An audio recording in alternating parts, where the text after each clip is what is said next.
Assalamualaikum warahmatullahi wabarakatuh. Perkenalkan, nama saya Putri Zahrani dengan NIM 20046019 dari jurusan Pendidikan Sejarah.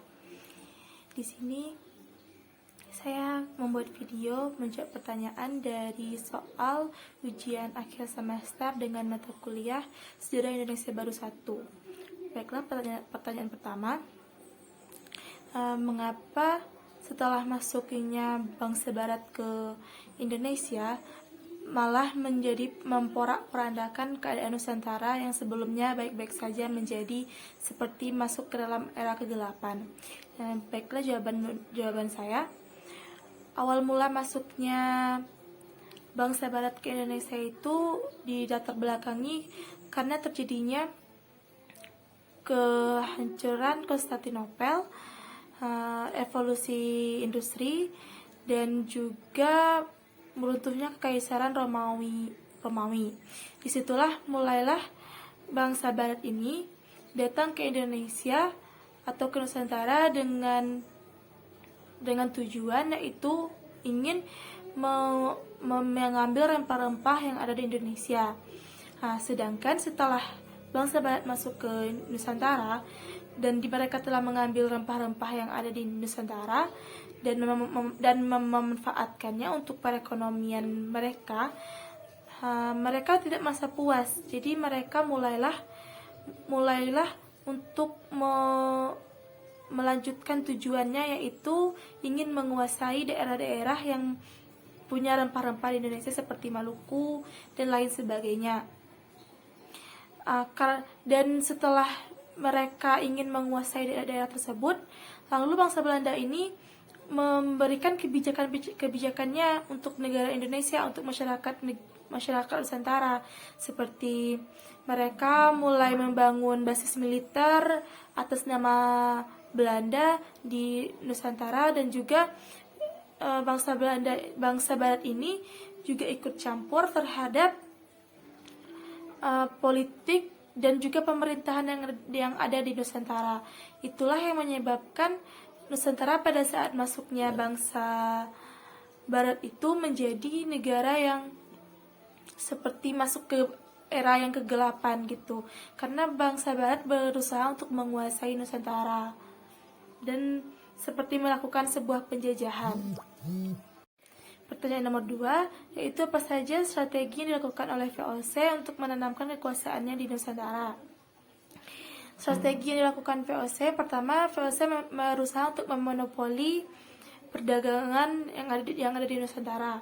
Seperti di Maluku, VOC telah memberikan beberapa perjanjian atau peraturan, seperti rakyat Maluku dilarang menjual rempah-rempahnya ke pihak lain kecuali pihak VOC.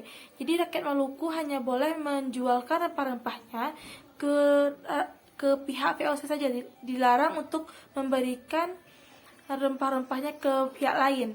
Dan juga yang kedua yaitu VOC pun mengatur jumlah tanaman rempah-rempah yang akan ditanam di lahan yang ada gitu. Jadi pada saat VOC itu di Maluku, VOC menetapkan peraturan bahwasannya apa saja yang akan ditanam di lahan pertanian itu sudah diatur berapa banyaknya oleh pihak VOC.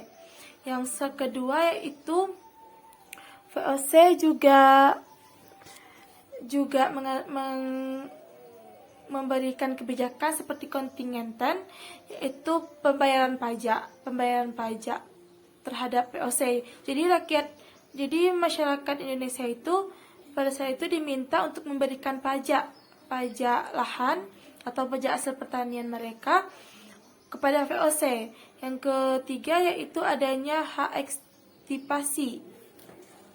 Hak ekstipasi itu merupakan hak yang diberikan oleh VOC untuk menanam atau menebang apa saja tanaman rempah-rempah yang ada gitu. Jadi VOC memiliki hak yang mana mereka berhak untuk menanam ataupun menebang rempah-rempah yang ada. Baiklah, pertanyaan nomor 3. Apa saja faktor yang menyebabkan Aceh ini tidak bisa dikuasai atau dikalahkan oleh Belanda? Pertama, jawabannya adalah Aceh ini memiliki para pemimpin dan juga rakyat yang kuat dan saling bekerja sama.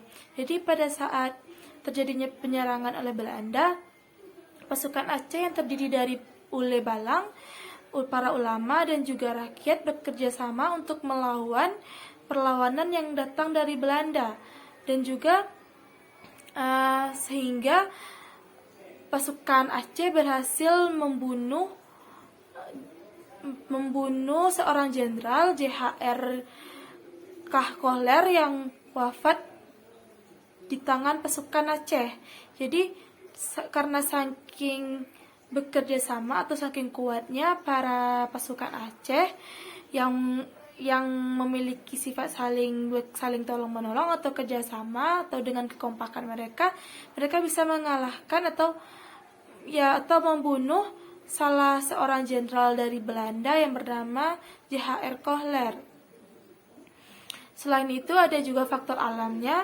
Faktor alam Aceh ini yang mendukung, yaitu Aceh ini yang dikelilingi oleh banyak sekali pegunungan atau perbukitan dan juga pohon-pohon besar yang rindang yang bisa dijadikan tempat persembunyian pada saat adanya perlawanan tersebut. Faktor lainnya yaitu adalah kehidupan masyarakat Aceh yang religius dan juga yang menjunjung tinggi nilai adat, yang membuat mereka membentuk sikap pantang menyerah dan juga semangat nasionalisme untuk membangun atau meruntuhkan para penjajah yang datang ke Aceh tersebut, dan juga mempertahankan kemerdekaan negaranya sendiri.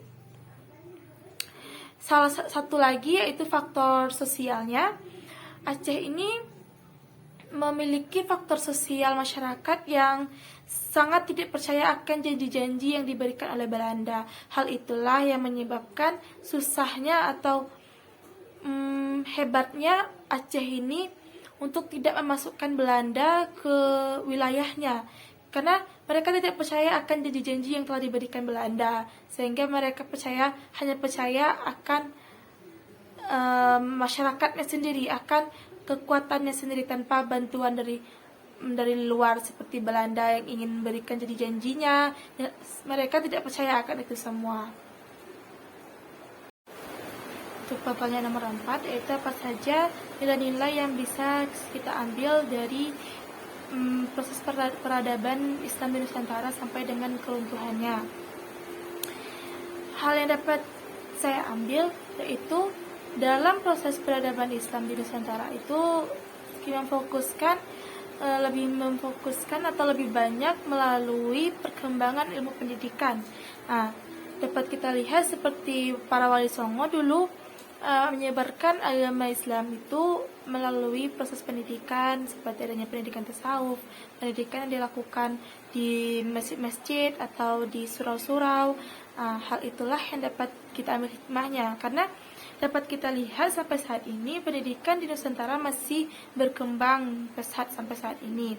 Hal itu tidak terlepas dari adanya perkembangan dari peradaban Islam dulu yang berkembang masih sampai sekarang. Selanjutnya itu ada salah satu peradaban yang masih dilakukan oleh para wali songo, yaitu melalui musik. Mereka menyebarkan agama Islam melalui musik, dan sampai saat ini dapat kita lihat musik-musik yang digunakan oleh para wali songo pada saat dulu masih digunakan sampai sekarang dan dijadikan musik tradisional, dan dilakukan di pertunjukan tradisional masih digunakan. Jadi menurut saya nilai-nilai yang dapat kita ambil dari peninggalannya itu hal-hal yang positif, seperti adanya perkembangan ilmu pendidikan, perkembangan tempat-tempat sekolah, seperti sekarang sudah ada pesantren, sudah berserakan di banyak sekali pesantren di Indonesia ini yang mengajarkan agama-agama Islam. Dan juga ada juga salah satu kebiasaan orang Jawa seperti sunat.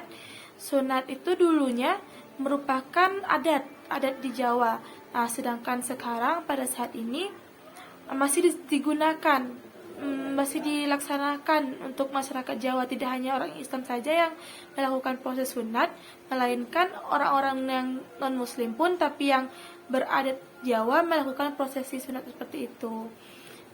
Itulah beberapa nilai-nilai dari perkembangan atau peradaban Islam di Nusantara pada zaman dulu dan sampai sekarang yang masih terlihat, masih bisa kita ambil hikmahnya.